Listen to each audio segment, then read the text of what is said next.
Donc je suis avec Dominique Tristan, qui est directeur adjoint de la ferme de l'INAPG à Grignon. Oui. Dominique, vous avez monté un récupérateur de menu paille derrière votre classe Lexion 430. Donc c'est un récupérateur des établissements Tirard. Ouais. Que vous avez depuis combien de temps? On a fait depuis la campagne 2008 en fait. On a commencé en 2008 sur une bonne partie de la 2008, 2009, 2010, c'est la quatrième en fait. C'est la quatrième. Vous récupérez toutes les menus pailles sur quelle superficie?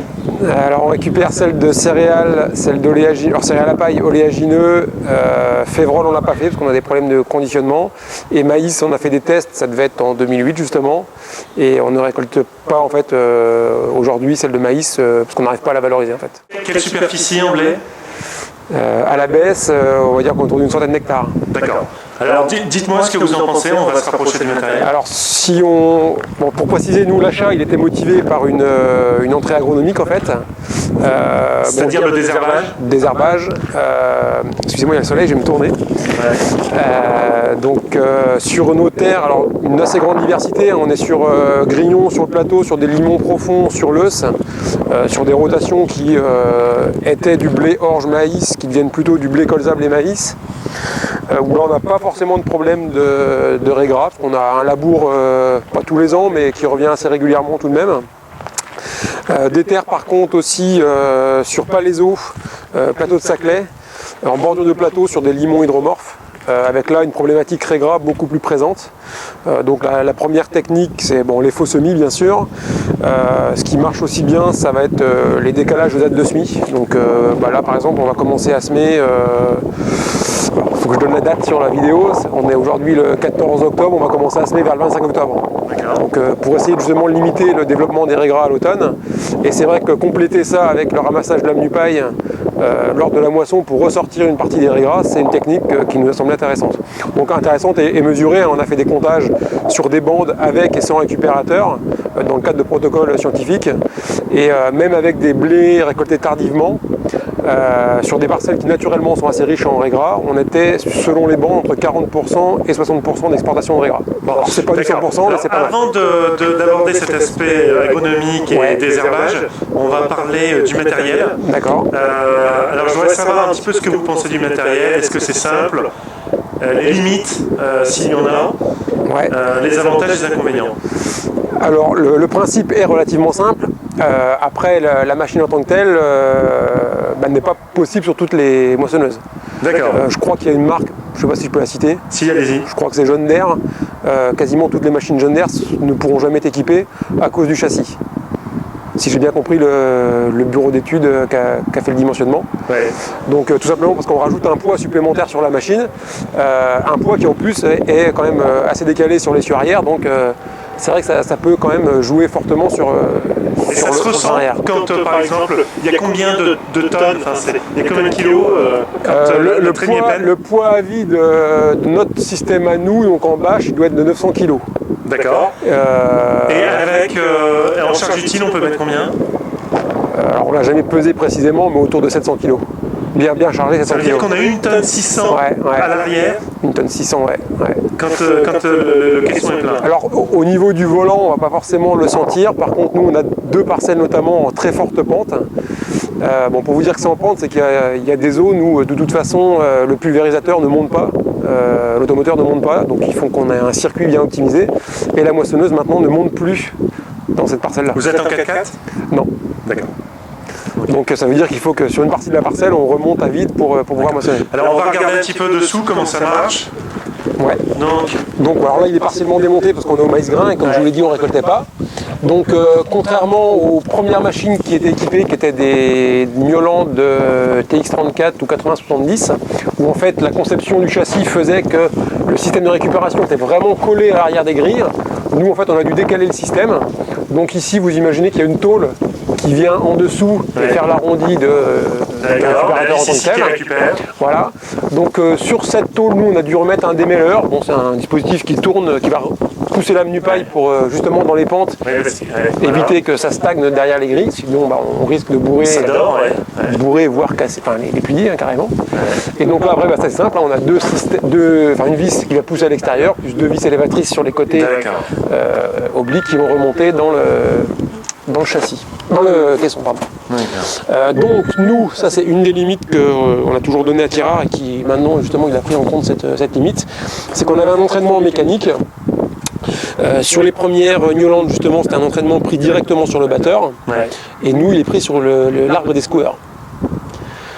Donc moins de puissance, et on a eu la mauvaise surprise de casser l'arbre l'année dernière quand on faisait des... la moisson l'année dernière était un peu compliquée, on faisait pas mal de blé, un petit peu limite en humidité, et le soir voilà, on a cassé l'arbre. C'est l'arbre. Je veux dire, on a cassé, si on va sur le côté... Une seule fois, quoi. Une seule fois, ouais. En fait, ici, c'est l'arbre des skouers.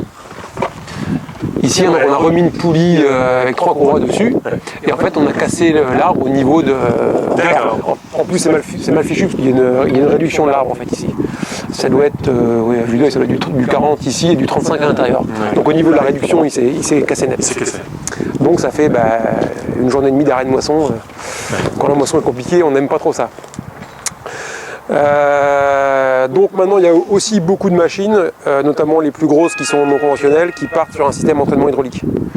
Et ça, je pense que c'est beaucoup, même si la pompe coûte cher au départ, c'est plus souple. C'est plus souple, vous bourrez un petit coup de marche arrière et on n'en parle plus, et il n'y a pas tous ces cardans en mouvement, etc. Bon, après ça c'est aussi, bon, c'était une panne qu'on a eu l'année dernière dans l'escourgeon. Donc on a un cardan qui entraîne ici avec un renvoi d'angle pour entraîner ici par un autre cardan l'autre côté.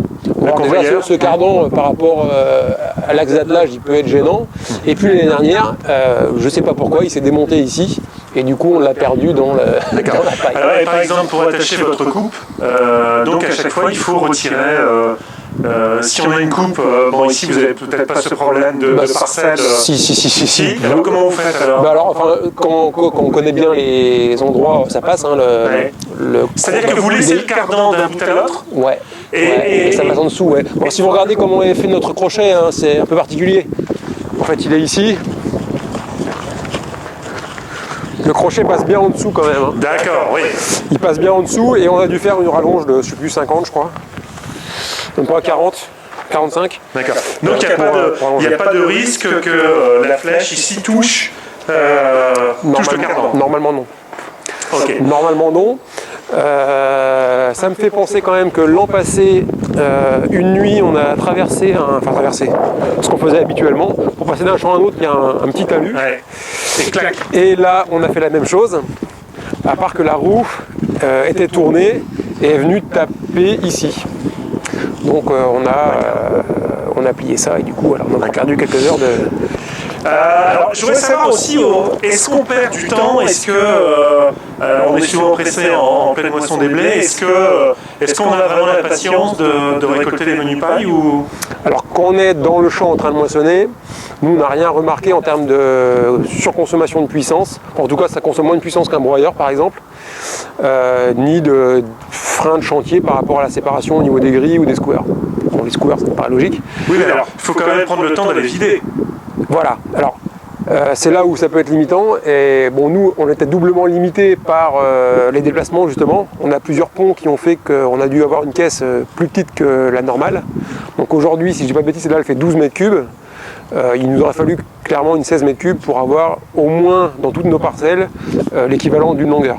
Comme ça on arrive au bout de la parcelle. Là pour le coup quand on vide ça dure, le temps de faire la manœuvre, on ouvre la trappe, ça dure 5 secondes. On perd vraiment très peu de temps.